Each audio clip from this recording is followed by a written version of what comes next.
Tyson, you got a Dodge Sprinter that got towed in here, lost the power. Have you looked at it yet? I haven't, no. Let's grab the keys, go look at it, man. Let's go. The guy's a waiter, he's out of town. He bought it a week ago, which with a 2006 Sprinter with that straight 5-cylinder 2.7.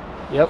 To buy that van a week ago and probably drive it from Arizona to here with 230,000 miles on it, the guy is a risk taker. Let's go see what's wrong with it. Get the ticket and the tablet ready. I'll grab the keys.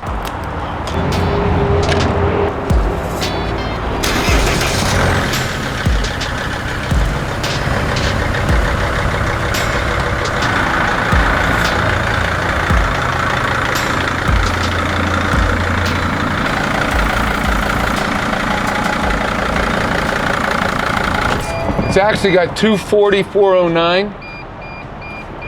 It's got a check engine light and a radiator light on. Okay, let's start 2 vehicle scans and see what we got.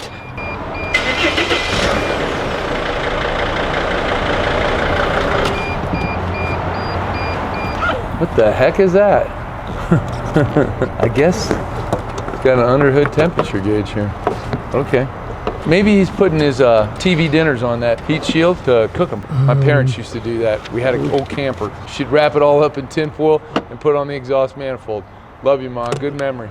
He says he's been putting like antifreeze in it since he bought it. Whoa, look at that. It's already built pressure and it's cold. Whoa. Whoa, that thing had a lot of pressure on it.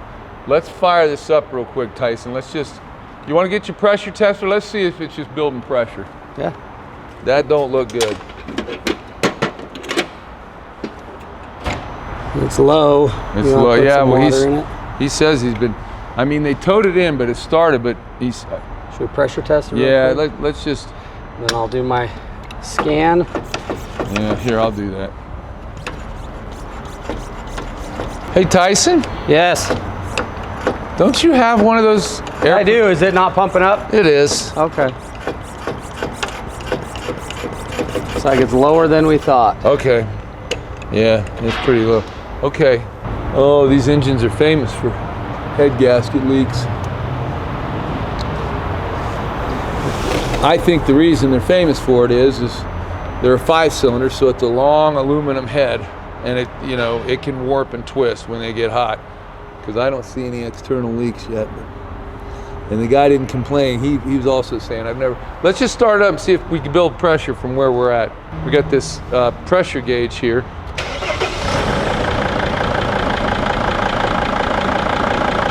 Oh yeah. See how that needle creep? Rev it up a little bit.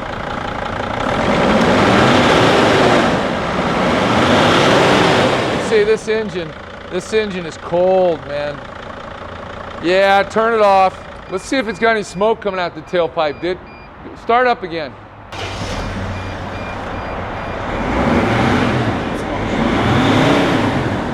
It smells sweet too, which is antifreeze. Yeah, look, I mean, we went from 10, we're at 15, and this thing will just keep climbing. Let's see if we got any blow-by. Start it up again. Nope, it's good. Okay, but man, look at the pressure. It's already, I mean, we haven't run this thing for 30 seconds and it went from 10 up to 17. So definitely got a blown head gasket. What do you got? Glow plug, go figure, glow plug. That's gonna be in any old Sprinter. Wheel speed sensor, pretty common. These can faults, I'm not too worried about those. Boost pressure too low. That's because the car's in limp mode, don't you think?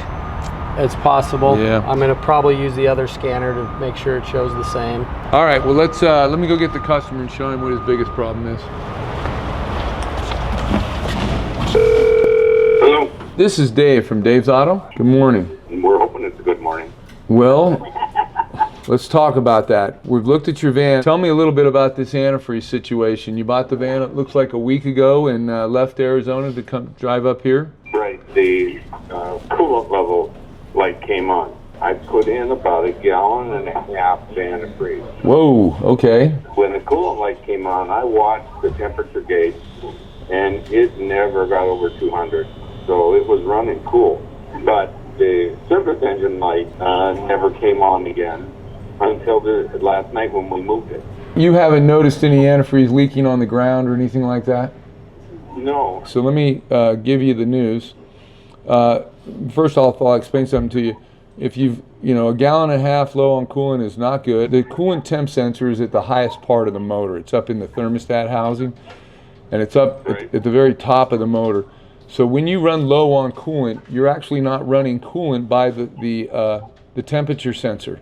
So the temperature sensor, instead of having coolant go by it, like blood flow, you've just got radiant heat that's just kind of radiating up to it. So it's very slow to respond. So that might be why you didn't see it overheating. But now, as far as having that much coolant low, and then driving up and being another gallon or more low again, and not having an external leak, it's kind of like a simple equation. A plus B equal, if you have no external leaks, that means you have an internal leak. In order to diagnose that, what we've done is we've pressure tested your cooling system, started it up, and found no external leaks. So first off, we verify that we have no external leak, like a water pump or a hose or a radiator, something like that. We have no external leak. That's why you didn't see anything leaking on the ground. Once we started the truck, or the van, I mean, we were building pressure instantly in the cooling system, and we built a lot of pressure quick. You have a blown head gasket. I can smell it, the sweetness of the antifreeze in the exhaust. Okay. You're burning antifreeze through the head gasket. Do you know a little bit about engines? Do you know what I'm referring to? Yeah, I do. Okay. Yeah, you definitely have a blown head gasket. We pulled the codes. There's some other codes in there, like a glow plug code and things like that on the check engine light. But your major problem here is your blown head gasket, and the only remedy for that is to remove the cylinder head. When we remove the cylinder head, we'll inspect for warpage and cracks, and if it's warped or cracked, then we'll have to deal with that. If it's not, we just replace the head gasket and resurface the head. We'll also, while the head's off, because the engine has 240,000 miles on it, we will vacuum check the valves on the head to make sure that we have no valves leaking or anything like that, which is a possibility on an engine that's got 240,000 miles. I can give you a little bit of good news at this point, so I'll go ahead and try to do that. On a diesel engine, one of the things you always want to check, and you can remember this in the future if you ever buy a diesel, why it's running, always undo the oil cap, why the engine's running. On a diesel, because they have twice the compression that a gas engine does, Yeah. if they have any problem with the rings, you will pick it up in what we call crankcase pressure or blow-by. And your engine doesn't have any blow-by, which means at this point, now I don't have the head off, so we'll visually inspect the cylinder walls, but right now I'm pretty confident that the bottom end, the block and the rings and all that, is fine, because I have no blow-by. If I had blow-by, the conversation would be a little different. Your service writer is Donald. He's preparing an estimate for you now. I don't do estimates, but when you get back here, I know you're traveling, so we put this on a fast track. As soon as you're back, Thank you so much. yeah, no problem. You're still going to be 3 to 4 days, but let me tell you, you couldn't have broke down in a prettier spot to, go rent a car and go check out the state. I mean, there's a lot of good things to go see around here, but you're gonna be stuck here till the weekend. I'll have Donald send you a quote on this, but do you have any other questions for me right now? Where's a good place to rent a car? Yeah. Enterprise, they can bring out a car, something like that. Yeah. I'll talk to you here in just a little bit. Yeah. All right. Thank you. Have a good breakfast. Bye-bye. Hi, I'm Dave. Hi, Dave. Nice to meet you. So, Arizona people? Yes. Yeah, And you're headed north? And Yeah. you broke down here. Yeah. we did. God works in mysterious ways, That's don't he? right. He We does. say that, Dave. We say that. I can tell But you know what we got today? We Yeah. woke up this morning, so it's a good thing. Yeah. Tell me a little bit about this van. You bought this so you could do some traveling and Yeah. sightseeing and things Yeah. like And that? this is our first trip. Yeah. Well, it was too much of an impulse buy is what it was, because normally I would have taken it to a repair shop before I bought it. Yeah. But we were headed out of, Celebrating his 75th birthday on a cruise. and Nice. so we were on our way out of town, and Where did you go on your cruise? Panama Canal. Whoa! It was on his bucket list. That's a life thing, man. Yeah. So you went through the canal. Yeah. I've flown over the canal, Yeah. but never been through the canal. Yeah, it was really awesome. I think, we went from Fort Lauderdale to San Diego. Wow. What is that, about a 10-day? 24. Wow. And see, and that's why, we were headed out of town. It's like if you go to one of those that's been professionally done. Uh-huh. Oh, they're $250,000. Right. And so even used ones, you can't get into them. This one was not professionally done, but the bed was up high because we wanted to be able to travel with our bikes, and they had to fit underneath. And You're riding a bike? Yeah, Trikes. We have trikes. Yeah. Yeah. You're a stud, dude. No. I like that. He is special. Yeah.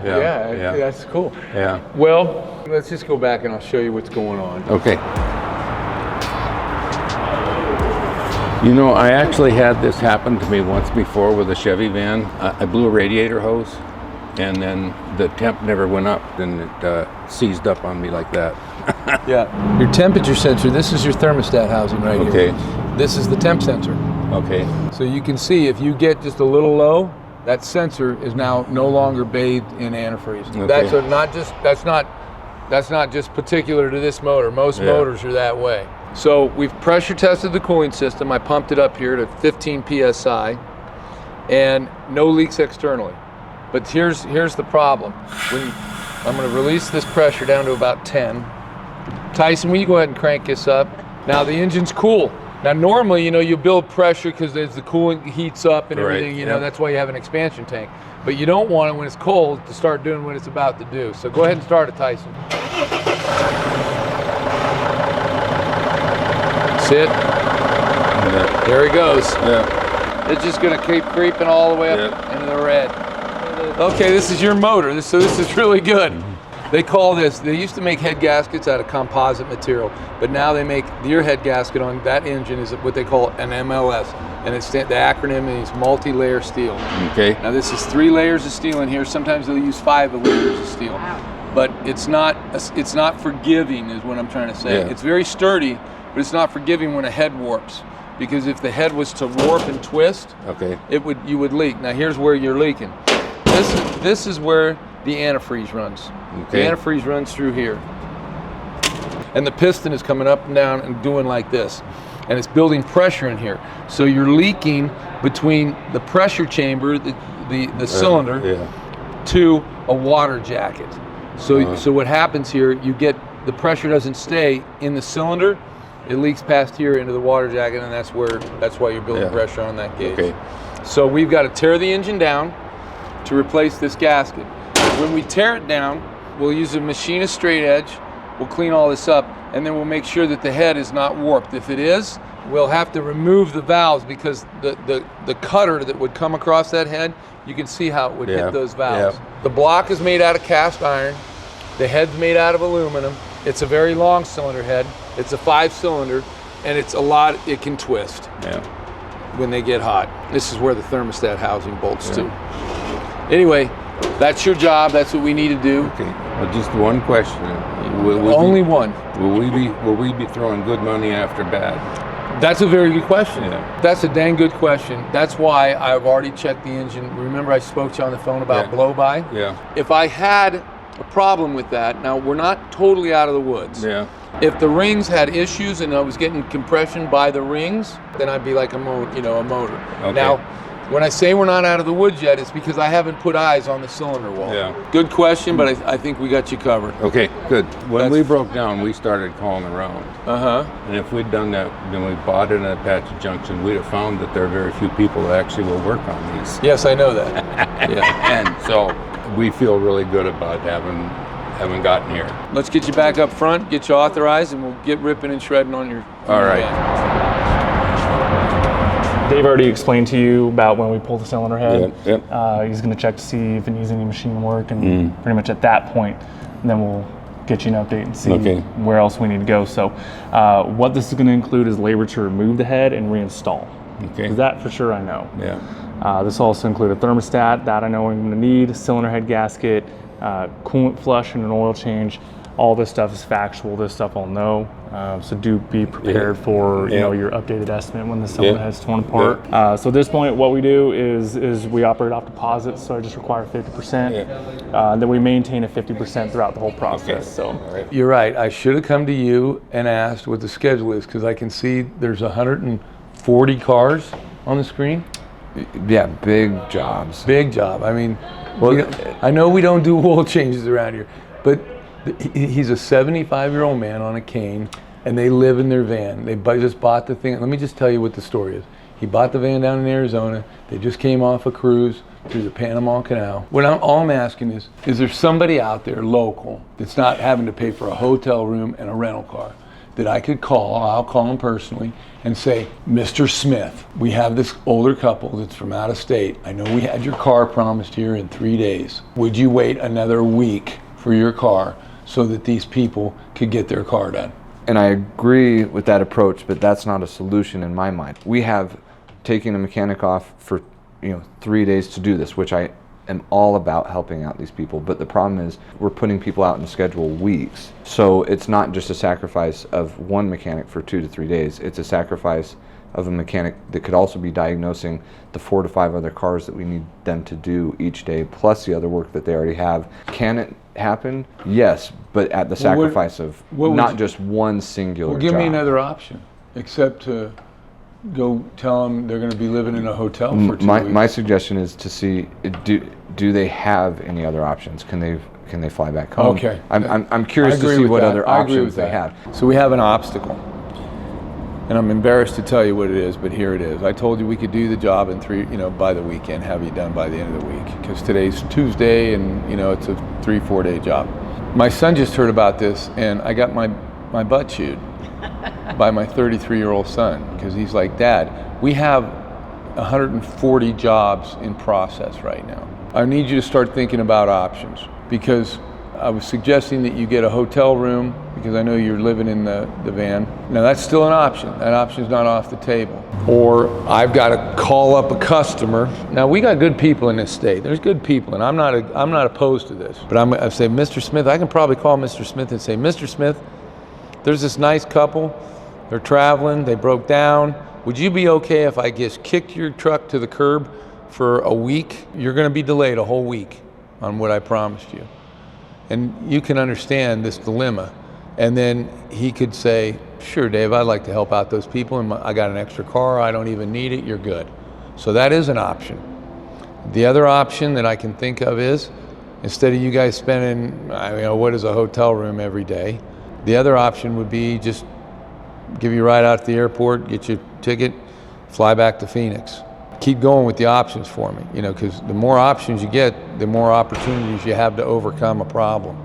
My daughters are celebrating their 75th birthday on Sunday. In Arizona? In Minnesota. Minnesota. We fly from here to go. Minnesota. Yeah. What is that old saying that relatives are like fish? Right. They get After 4 days, they start stinking. they start stinking. Dad always said that. Yeah, you're welcome to stay. No more than 4 days. They'll start stinking like a fish. Is that an option? Yes, it is. Yes, it is. And I think that's probably a good one because, I don't want to disappoint the daughters. You're great. I'm sorry. I'm just ready. Let's go. Let's get these people done and get them taken care of. And I got chewed out. Why don't you use your phone, check the airlines, and we'll get you right to the airport. It's 15 minutes away. Okay. Thank you. All right. You saved me the headache of calling somebody and doing that. I apologize. Okay. All right. Let us know. Okay. Thank you very much, Connie. Thank you so much. You guys are very kind. Thanks, Ken. Whew. Sometimes you heard me talk about it. You have an obstacle, don't give up. Obstacles are opportunities if you create options to overcome. It always helps when you got great customers. We're gonna rip this down. If you want to see that and all the work that we're going to do on it, that'll be in another video. Thanks.